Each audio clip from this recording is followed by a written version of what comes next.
Bem-vindos ao canal Sejam Santos, onde vamos explorar a vida e as obras dos santos mais inspiradores da história da Igreja Católica. Nós vamos compartilhar suas histórias, seus ensinamentos e seus exemplos de virtudes, esperando que possam nos inspirar a viver de acordo com os ensinamentos de Cristo.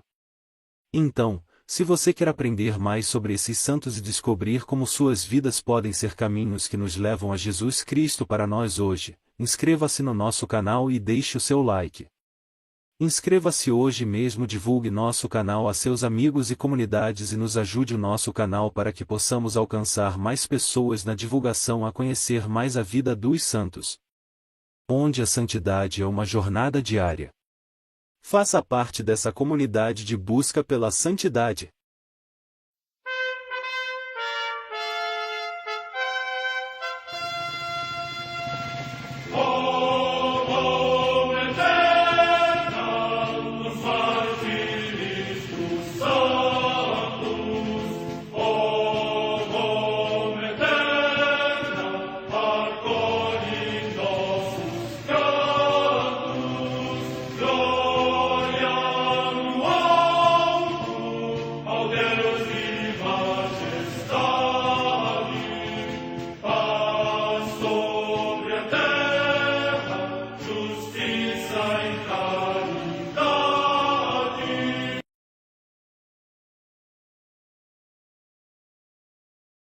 Ler a vida dos santos desperta em nós o desejo de seguir a Cristo.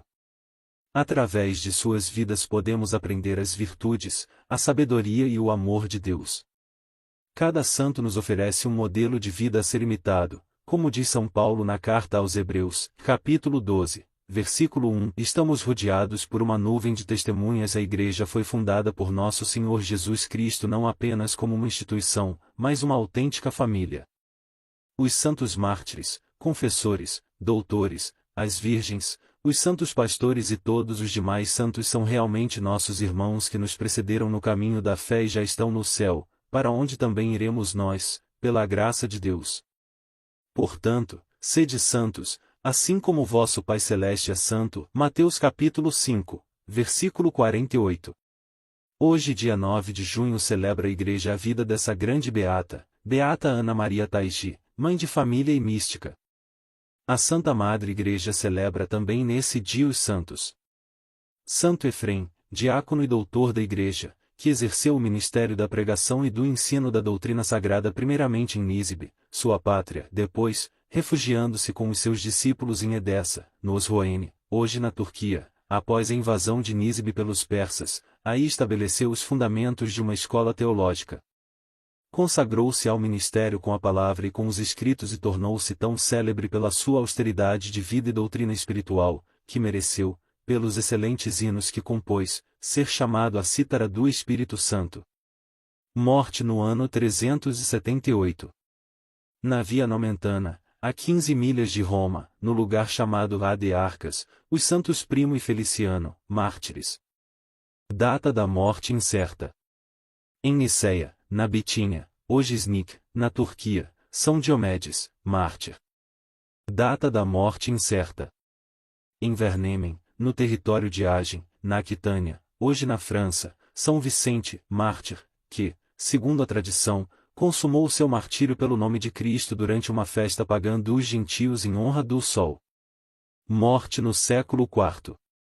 Em Siracusa, na Sicília, região da Itália, São Maximiano, bispo, que é mencionado frequentemente pelo Papa São Gregório Magno. Morte no ano 594. Em Iona, ilha da Escócia, São Colombo ou Columcille, presbítero e abade, natural da Irlanda e instruído nos preceitos monásticos, que fundou na sua pátria e depois em Iona vários mosteiros insignes pela observância religiosa e pela cultura literária, até que, já ancião, esperou serenamente o seu último dia e diante do altar descansou no Senhor. Morte no ano 597. Em Andria, na Apulia, região da Itália, São Ricardo, bispo, natural da Inglaterra e célebre pela sua virtude, que acolheu com dignamente as relíquias dos santos Erasmo e Ponciano. Morte no século XII. Em Londres, na Inglaterra, o beato Roberto Solte, mártir, monge da cartucha desta cidade, que, pela fidelidade à Igreja firmemente conservada contra o rei Henrique VIII, foi detido no cárcere de Newport, onde morreu de fome. Morte no ano 1537. Em Retiriba, no Brasil, São José de Anchieta, presbítero da Companhia de Jesus, natural das Ilhas Canárias, que se consagrou intensa e frutuosamente durante quase todo o tempo da sua vida ao trabalho missionário no Brasil, morte no ano 1597. Ao largo de Rochefort, na França, o beato José Imbert, presbítero e mártir, da Companhia de Jesus, que, durante a Revolução Francesa, foi nomeado pelo Papa Pio VI vigário apostólico de Moulins, e encerrado num barco-prisão em ódio à Igreja, aí morreu contagiado por uma infecção mortal. Morte no ano 1794. Em Turim, na Itália, o beato Luís Bocardo, presbítero da Diocese de Turim, fundador do Instituto das Filhas de Jesus Rei. Morte no ano 1936. Beata Ana Maria Taigi, mãe de família e mística. Sem deixar de ser mera dona de casa, Ana Maria Taigi foi conselheira de nobres e eclesiásticos. Acompanhou e profetizou acontecimentos vistos na própria luz de Deus, que nunca a abandonou. Observando atentamente a história com os olhos da fé, contemplamos os passos de Deus conduzindo os acontecimentos, segundo os seus desígnios. Para tal, não é incomum a escolha do Altíssimo recair sobre os mais débeis e simples de coração, para a maior confusão dos soberbos. Várias figuras do Antigo Testamento dão testemunho disso, como Gedeão, Davi, Judite, Esther e muitos outros. E se avançarmos o Novo Testamento adentro, encontraremos ainda, entre tantos, Santa Joana d'Arc, São João Bosco, Santa Bernadette ou os pastorinhos de Fátima. Assim o afirma São Paulo: o que é fraco no mundo, Deus o escolheu para confundir os fortes. Sendo ele mesmo a humildade, se esconde atrás dos humildes para tornar evidente sua ação. E para as dificuldades de cada época histórica ele dá a solução, a resposta e o remédio certo, segundo as exigências do momento.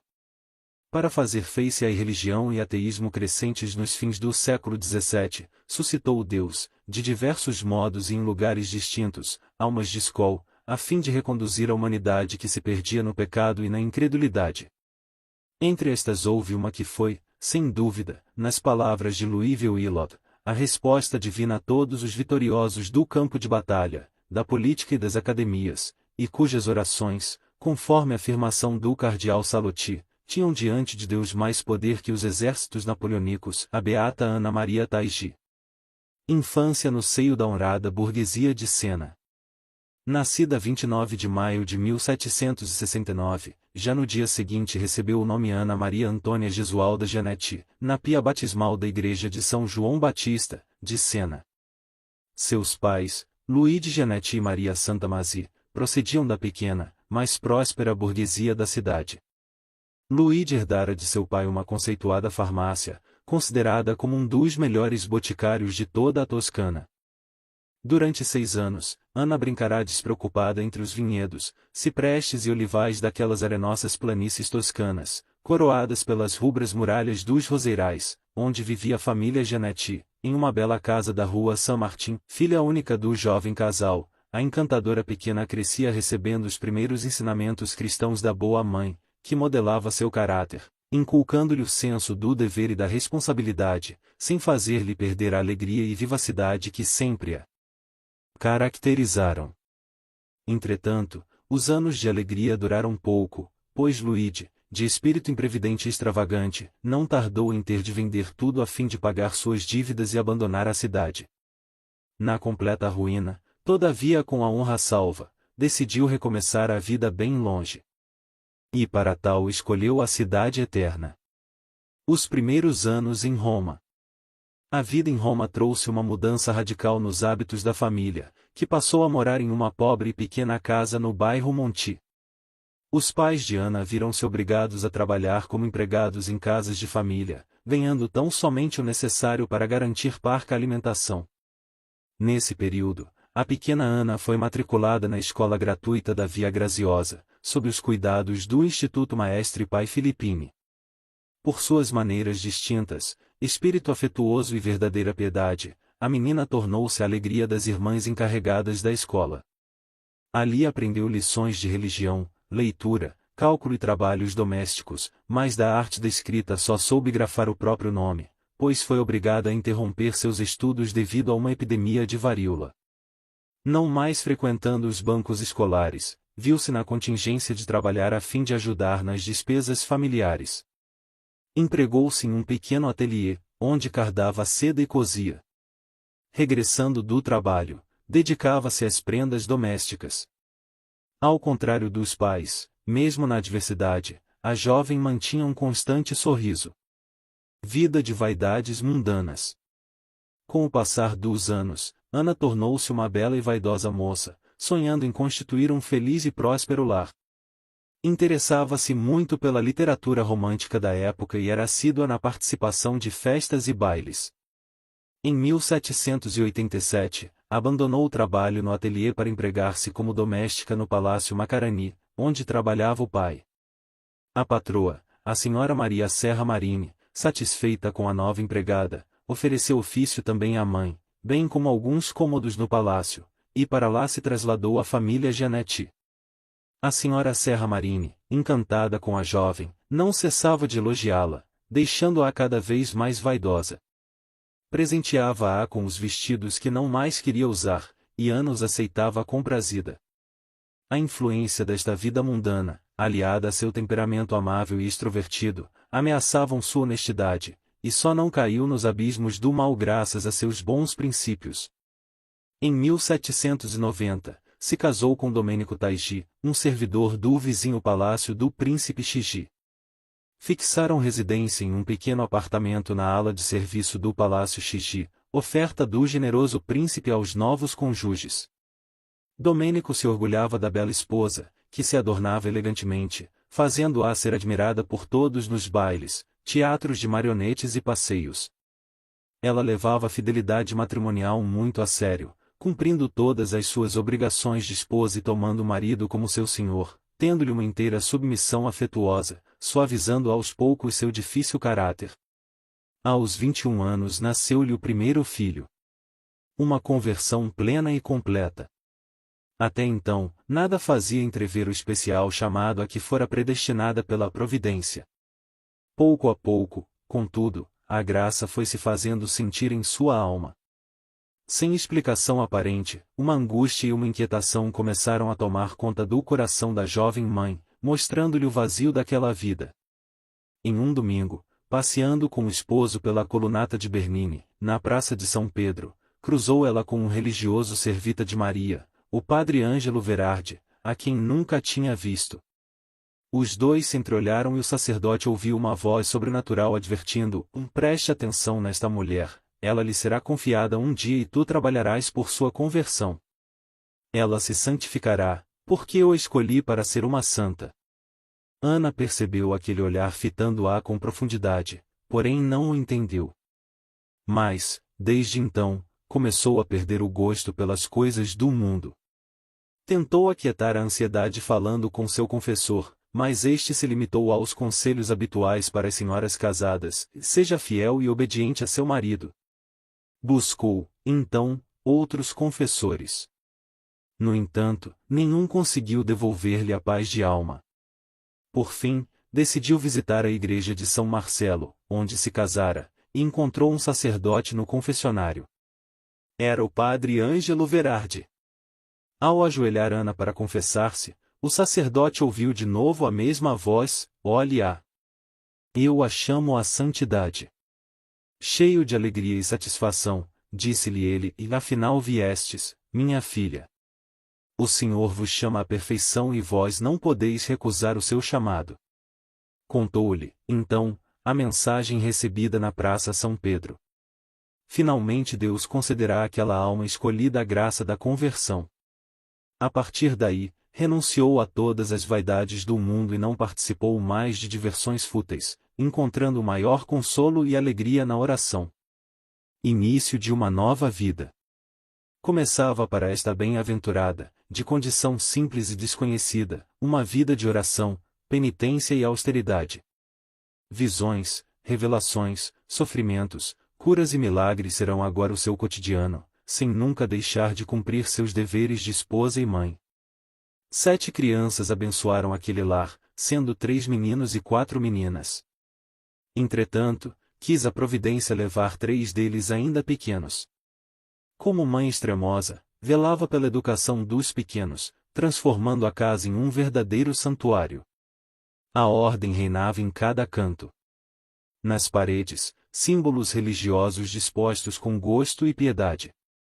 Uma lamparina se mantinha acesa continuamente em honra de Maria Santíssima e nunca se secava a pia de água benta, reabastecida todos os dias para afugentar os demônios. A rotina seguia uma disciplina quase monacal, com horários de orações, de refeições, de conversa e lazer, sempre na harmonia e paz características de uma família católica. Nunca discutiu com o marido, conseguindo mediar as dificuldades entre ambos, e jamais deixou de corrigir as crianças, velando por sua inocência e pela salvação de suas almas. Com o consentimento de Domênico, depois da conversão, decidirá ela entrar para a Ordem Terceira Trinitária, considerando uma glória portar como insígnia seu escapulário branco com a cruz azul e vermelha. Porém, teve de esperar ainda vários anos para receber o santo hábito trinitário, o que se deu somente em 1808. Neste dia tão esperado, ouviu a voz do Salvador a lhe dizer: Eu te destino para converter as almas pecadoras, para consolar as pessoas de todas as condições, padres, prelados e até mesmo meu vigário. A todos que escutarem tuas palavras, eu os cumularei com graças especiais. Contudo, tu encontrarás também inúmeras almas falsas e pérfidas, e te tornarás motivo de escárnio, desprezo e calúnias. Mas tudo suportarás por meu amor. Ana respondeu um tanto atemorizada: E meu Deus, quem escolhestes para esta obra? Sou uma indigna criatura. A mesma voz lhe replicou: Assim o quero. Sou eu que te guiarei pela mão, como um cordeiro levado por seu pastor ao altar do sacrifício. Graças místicas extraordinárias. As graças dispensadas ela foram singulares e especialíssimas. Algum tempo depois de haver sido chamada à via da perfeição, começou a ver junto a si um globo de luz sobrenatural, um sol místico, como o designava, no qual tinha longos colóquios com o divino Criador, via os acontecimentos presentes e previa os futuros, perscrutava o segredo das almas e dos corações, como se vê num filme ou se lê num livro. Tal fenômeno a acompanhou até o fim de sua vida. Em suas primeiras aparições, a luz deste sol tinha a cor de chama, e o disco era como de ouro. No entanto, à medida que a bem-aventurada progredia na virtude, ele se tornava mais brilhante e se revestia de uma luz mais intensa que 7 sóis juntos.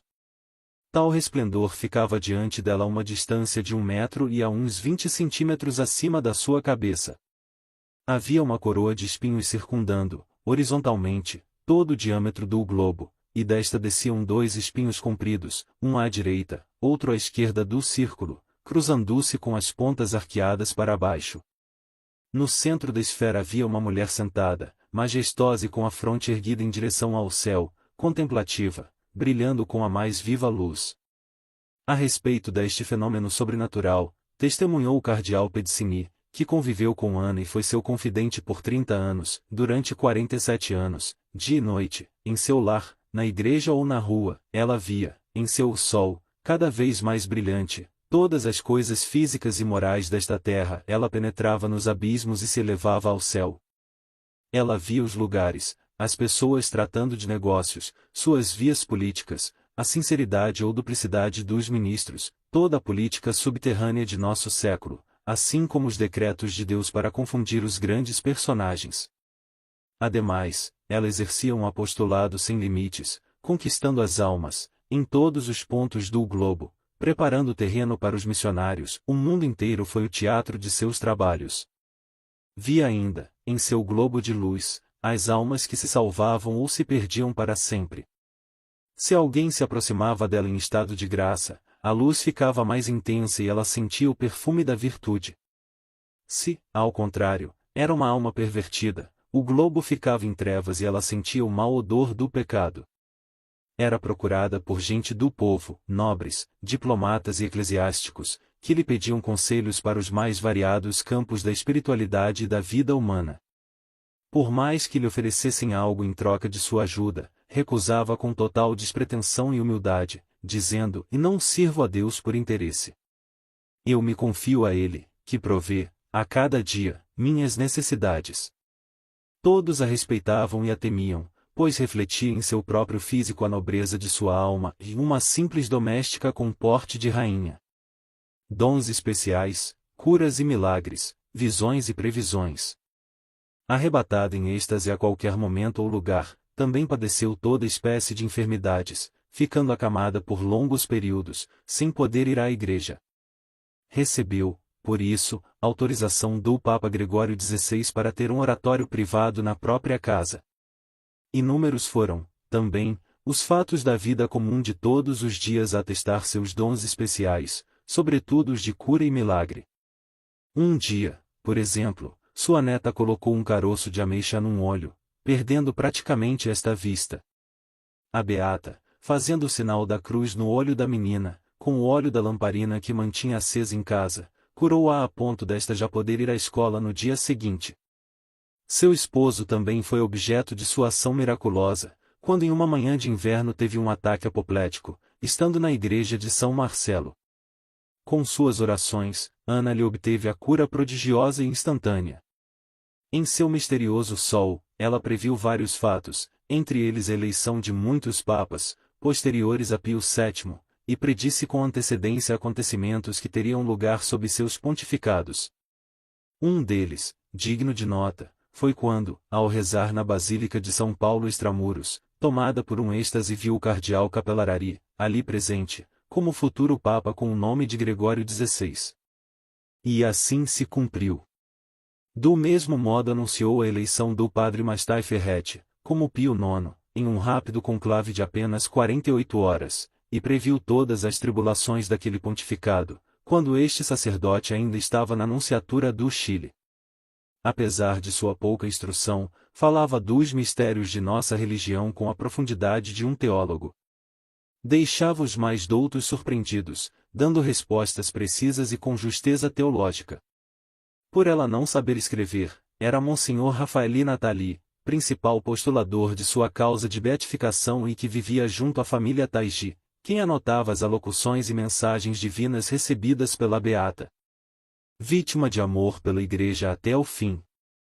A bem-aventurada foi a vítima da Igreja e de Roma, atestam aqueles que com ela conviveram de perto, o confessor, Frei Filippo de San Nicola, seu confidente e diretor espiritual, o cardeal Pedicini, e o próprio Monsenhor Rafaeli Natali. Seu amor à Igreja a consumia. E muitas vezes a providência lhe pedia sofrimentos pelo bem do corpo místico de Cristo sem lhe revelar exatamente os seus fins. Em um de seus êxtases, Maria Santíssima lhe ditou uma oração que ela tornou conhecida por meio do cardeal Pedicini, o qual a apresentou a Pio VII, que a aprovou e enriqueceu com indulgências. Esta oração pede pela Igreja, terminando com as seguintes palavras: "Obtende-me este grande dom, que o mundo inteiro não seja senão um só povo e uma só Igreja." 9 meses de acerbos sofrimentos e santa morte. Em sua última enfermidade, que durou 9 meses, quis Nosso Senhor fazê-la partícipe de suas dores nas últimas horas da cruz, sofrendo o abandono total. Havendo recebido o santo viático numa quarta-feira e a extrema unção no dia seguinte, sentia as dores da morte. Porém, todos pensavam não haver ainda chegado seu fim, deixando-a tranquila e só. Na madrugada da sexta-feira, dia 9 de junho de 1837, Monsenhor Natali teve a premonição de seu passamento para a eternidade e foi até a casa da doente, encontrando-a sozinha, em seus últimos momentos. Rezou as orações da Igreja para esta hora extrema, deu-lhe a derradeira absolvição, e a bem-aventurada partiu para a mansão celestial.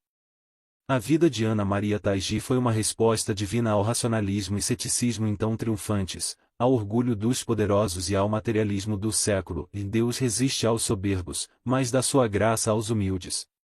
Seu corpo permanece incorrupto na igreja de São Crisógono, dos Trinitários de Roma, como atestar a vitória da igreja, vista em seu sol luminoso. O Senhor quer purificar o mundo e sua igreja, para a qual prepara um renascimento milagroso, triunfo de sua misericórdia. Peçamos que este triunfo venha o quanto antes e se faça ouvir, em nosso mundo secularizado e esquecido das coisas do alto, a mensagem que sua vida encerra: Deus existe, o sobrenatural existe. Oração. Ditada pela Virgem durante um êxtase. Prostrada a vossos pés, grande Rainha do céu, eu os venero com o mais profundo respeito e confesso que sois filha de Deus Pai, Mãe do Verbo Divino, esposa do Espírito Santo. Sois a tesoureira e a distribuidora das divinas misericórdias. Por isso chamamos de Mãe da Divina Piedade. Eu me encontro em aflição e angústia. Dignai-vos mostrar-me que me amais de verdade. Os peço igualmente que rogueis com fervor à Santíssima Trindade para que nos conceda a graça de vencer sempre ao demônio, ao mundo e às más paixões, graça eficaz que santifica aos justos, convertei aos pecadores, destruí as heresias, iluminai aos infiéis e conduzi os judeus à verdadeira fé. Obtenha-nos que o mundo inteiro forme um só povo e uma só igreja. Amém. Beata Ana Maria Taigi. Rogai por nós.